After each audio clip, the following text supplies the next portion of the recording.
The next patient is a 30-year-old professional football player who's been complaining of ankle pain for the past 2 months. His pain is mostly in the posterior or the back of the ankle.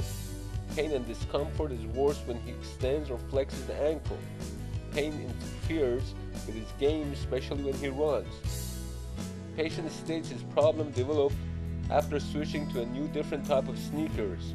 This was mandated by the club that he was recently traded to. His past medical history is unremarkable, and he takes Orthopedic as an anti-inflammatory to help him with his pain. On exam, his Achilles tendon is very tender.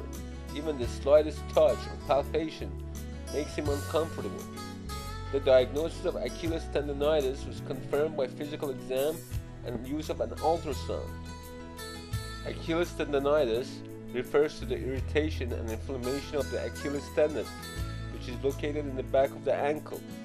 Pain and swelling are typical symptoms, but over the long run, the tendon can weaken, and rupture of the tendon is a serious matter, since it may cause chronic pain and disability. Typically, patients experience most of the pain during running and jumping.